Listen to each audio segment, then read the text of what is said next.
Hi, I'm Leanne Piramo and I am a member of Tri-SND Barracuda.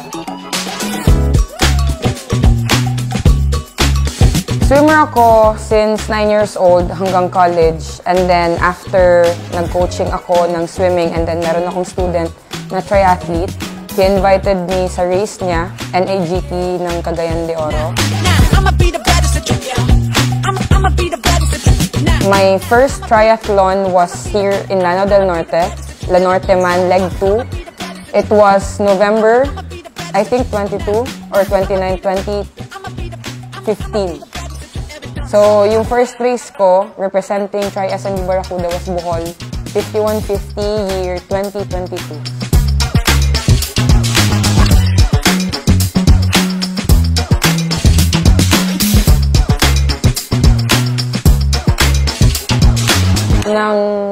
Grabe yung training.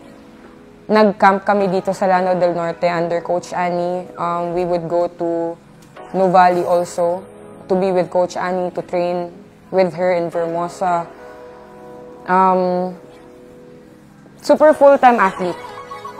Like, wala akong ibang ginawa kundi mag-training, kumain at matulog.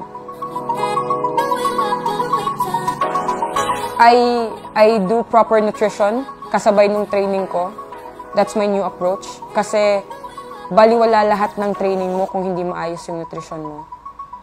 So I hope magbunga this coming December yung lahat ng training, lahat ng ginagawa natin para makapag-perform at makakuha ng magandang time for World Champs. Kung makapaglaro man sa Worlds, sana makapag-perform din ng maayos and kahit maka-podium sa age group ko. But alam naman natin mahirap yun. But wala namang imposible pag mangarap.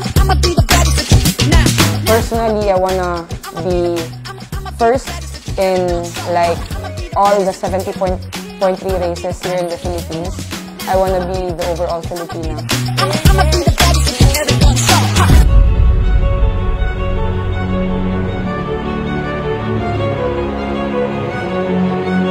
Hi, I'm Sarah Marie Iranya and I'm a member of Tri-SND Barracuda. I used to be a swimmer nung bata, and then, syempre, when I started working, super nag-gain ng weight, and then I wanted to lose yung weight, so nag-start ako mag-run.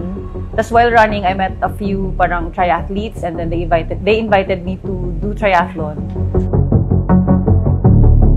Lahat yata ng Ironman races na nakikita ko, parang sila lagi yung winner, and then parang nakita ko sila parang, I would always think na, taga-Iligan man ko, so maybe dapat kailangan ko makapil sa Ilaha.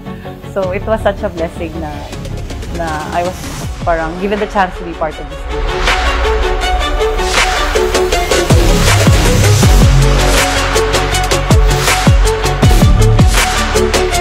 Ayun, and then na-expose din ako sa mindset ng team, na grabe, parang yung mindset nila super winner's mindset talaga. Parang they don't just do yung training para lang, or they don't train lang para matapos, or they don't race lang para matapos. It's always to win. So parang nakakahawa yung culture.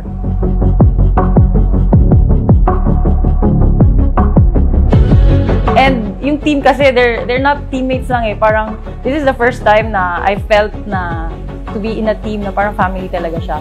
Kasi they're pushing each other. Hindi yung parang crowd mentality. Parang hindi pwede isa lang malakas. Kailangan lahat tayo malakas. So, ayun, very helpful kasi nagbago talaga yung mindset ko. And then when I see na they train so hard, mapapatrain so hard ka din. Kasi you don't want na masira din yung yung reputation ng team na lagi tayong malakas.